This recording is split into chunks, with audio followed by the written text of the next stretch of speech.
Bonjour, alors j'espère que vous avez bien déconnecté pendant ce temps de vacances. Sur ce travail que je vous avais donné, sur les 4 exercices, je reprenais un petit peu toutes les notions qu'on a travaillées en classe avant le confinement. Donc exercice numéro 1, on est dans un jeu. Dans ce jeu, on tire 6 nombres au hasard. Donc par exemple ici les 6 nombres 75, 3, 6, 10, 8, 2. Ici 4, 5, 108, 2, 10, etc. Puis un ordinateur génère un nombre de 3 chiffres. Donc ici 228, 326 et 508. Et le candidat doit, par une seule opération, utiliser une seule fois au maximum chacun des chiffres pour retrouver le nombre généré par l'ordinateur. Donc par exemple, première étape, 228. On vous donne ces différents calculs et pour retrouver 228, on veut une seule opération, donc en faisant attention aux priorités opératoires. Donc je veux retrouver 228. On nous dit que c'est 57 fois 4, sauf que le 57, si je remonte plus vite, nous l'avons trouvé en faisant 65 moins 8. Et le 4, on l'a trouvé en faisant 6 moins 2.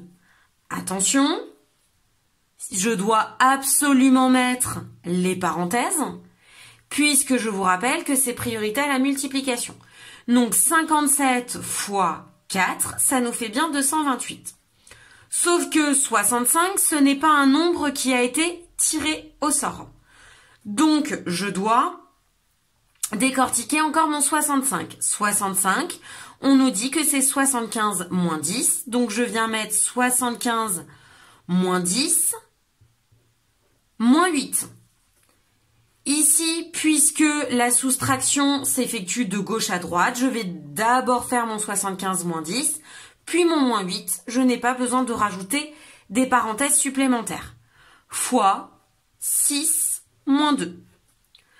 Ici, j'ai bien 75 qui a été tiré, 10 a été tiré, le nombre 8 a été tiré, 6 a été tiré et 2 a été tiré.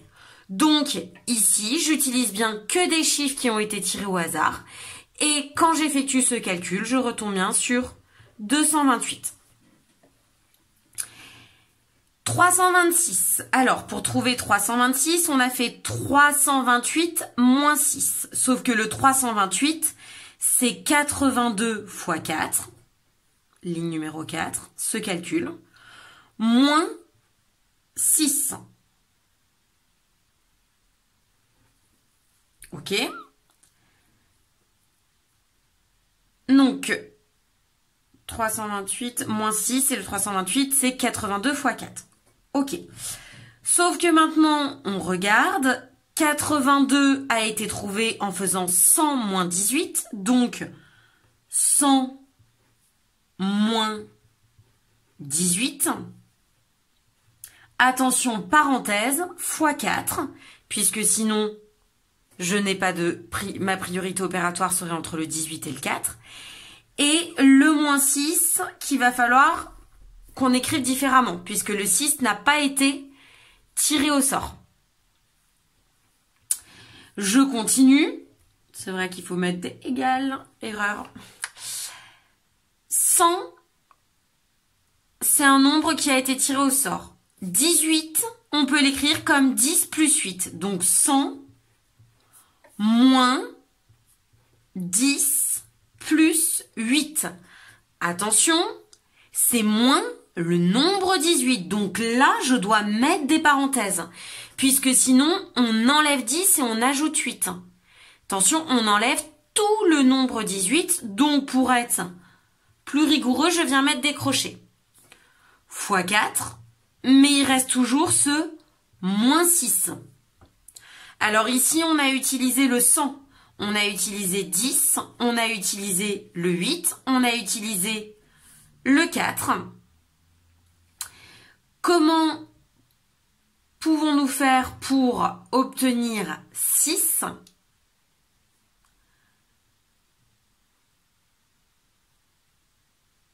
Sauf qu'ici, il y a une erreur dans l'énoncé puisque c'est 328 moins 2 et non pas moins 6. Donc le moins 2 qui est ici,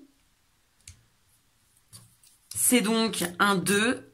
Et donc jusqu'ici, tout est cohérent. Moins 2, moins 2, moins 2. Donc erreur dans l'énoncé. 328 moins 2 donne 326. Et donc je me retrouve bien avec une expression où je n'ai que des nombres qui ont été tirés au hasard. Donc je répète, 326 c'est 328 moins 2. 328 c'est 82 fois 4, moins 2.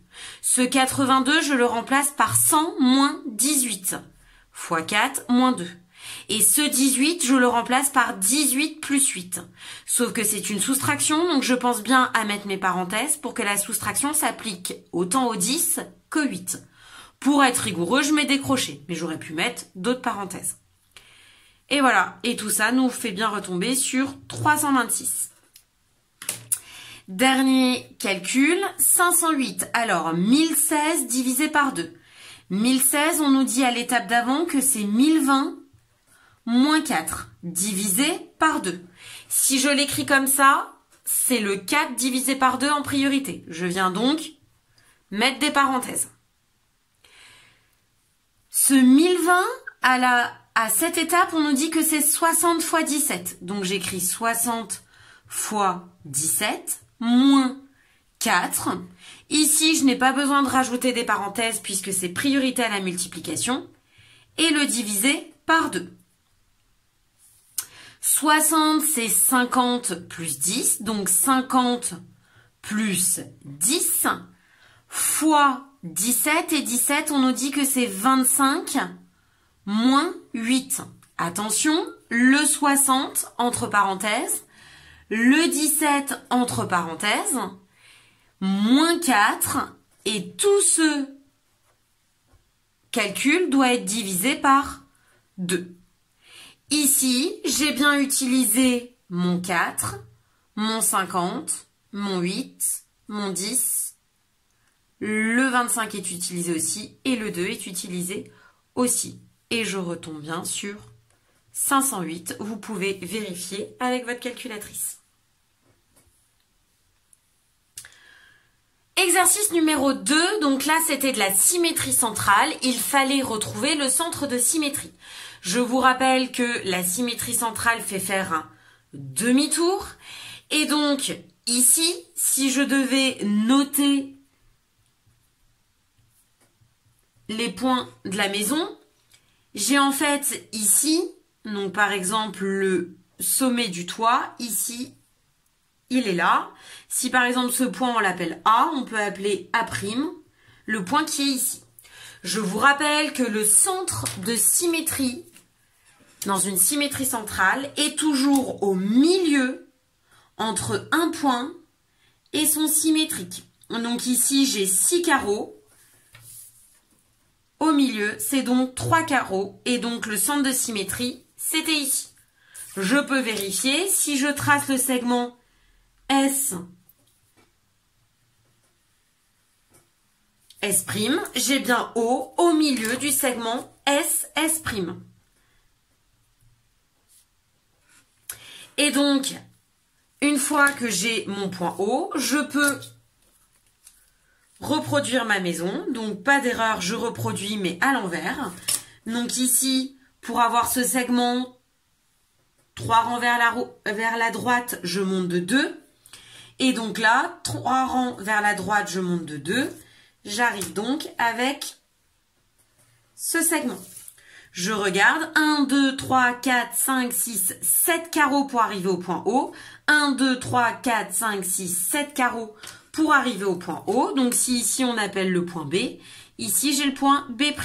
Si ici on appelle le point D, pour avoir le point D, 1, 2, 3, 4, 5, 6, 7 carreaux vers la droite et je monte de 3. 7 carreaux vers la droite et je monte de 3. J'ai donc le symétrique du point D ici. Et pour finir, si on appelle E, j'aurai le point E' ici. Voilà, je finis de tracer ma maison par symétrie centrale. La fenêtre, elle est à 1, 2, 3, 4 carreaux du point haut. Elle sera donc ici. Et ma porte, elle démarge, si je compte 5 carreaux vers la droite, je monte de 1. 5 carreaux vers la droite, je monte de 1. J'ai dû me tromper. 3, 5 carreaux. 5 carreaux, je monte de 1. 5 carreaux, je monte de 1. Est-ce que je me suis trompée pour ma fenêtre? Non. Et donc ma porte... Si, je me suis... Non. Qu'est-ce qui ne va pas? Je me suis trompée pour ma fenêtre.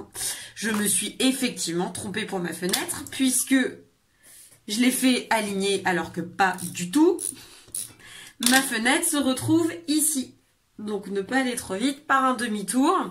J'ai bien ici au milieu entre ce point et ce point. Au milieu entre ce point et son image. Au milieu entre ce point et son image. Donc effectivement, erreur pour ma fenêtre. Et la porte, elle est donc ici. Voilà, si j'effectue un demi-tour, j'ai donc bien ma symétrie centrale. Voilà pour ces deux premiers exercices.